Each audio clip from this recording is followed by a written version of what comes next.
वदामसिं यथा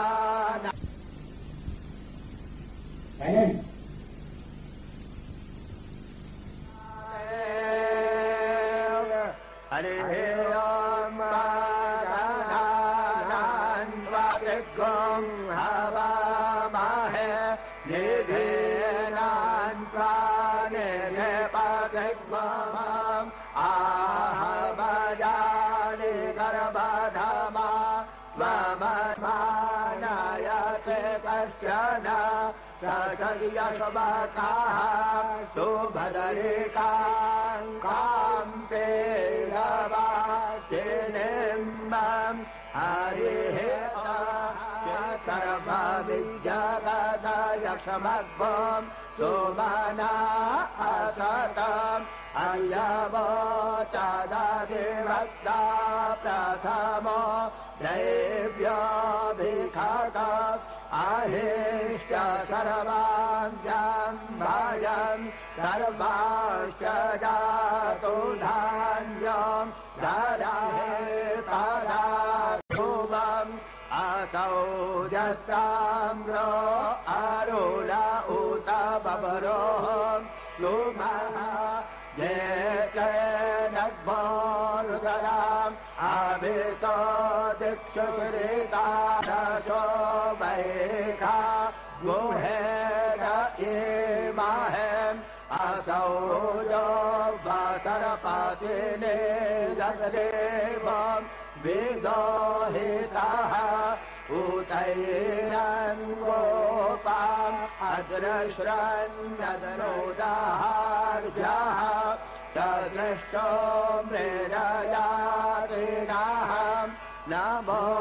नमः प्रभुञ्च धन्वनस्वमुभयो राज्योऽर्घ्यम्बम् दाश्चते परिते धन्वनो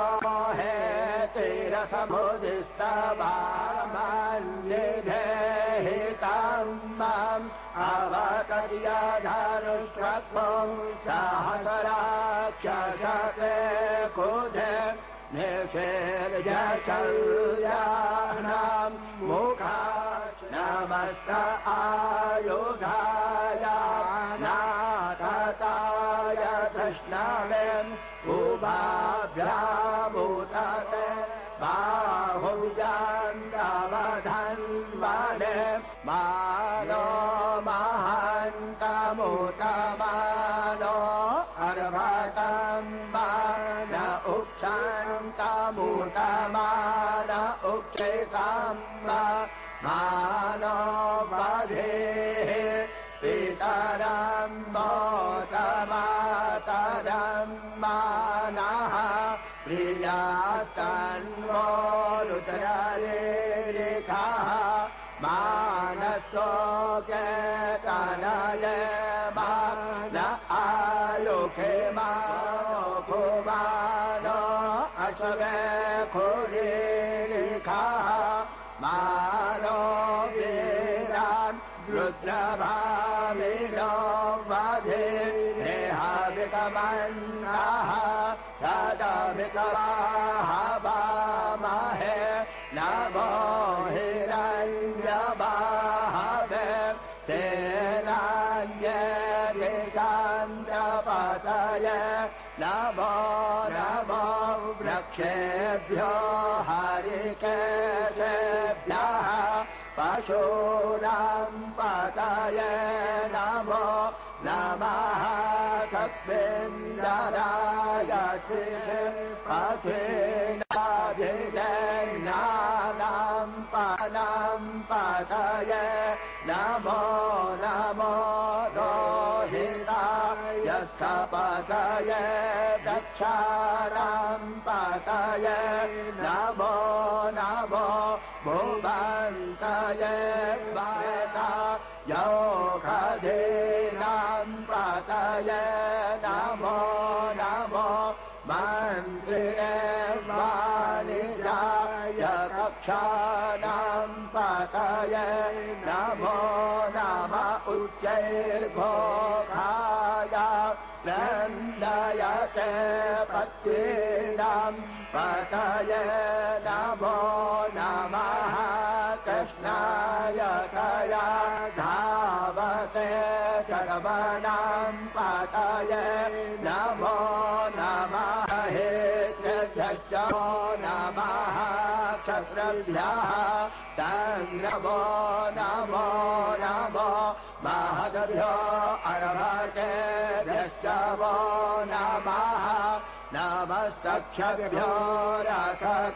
रथकारेभ्यश्च वो नमो नमः पुण्ये नगरेवाय च शितिकण्ठास्य च नमः कपर्दिने च लुप्तकेशाय च नमः सहस्राक्षाय च शतधन्वने च नमो गिरिशयाय च नम उर्वर्ध्याय च कल्याय मन्द्याय च कक्षाय च नवाय च प्रतिश्रवाय च नम आशुखेनाय च शूरथाय च नमः शूराय च वभेदिने च नमो बिल्बिने च कवचिने च नमो वर्मिने च भरूथिने च नमः श्रुताय च श्रुतसेनाय च नमो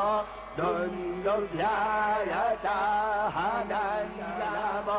कृष्णवे च प्रम्रेशाय च नमो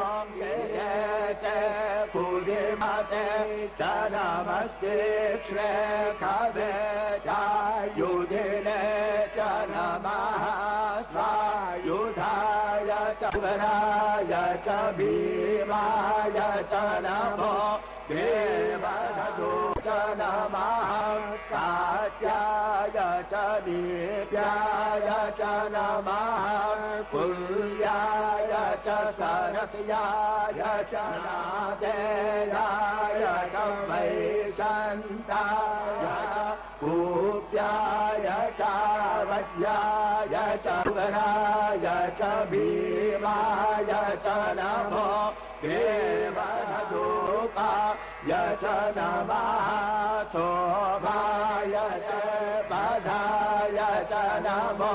हन्त्रे च हनीयते च नमो वृक्षेभ्यो हरिकेशेभ्यो नमस्काराय नमः शम्भवाय च मयो भवाय च नमः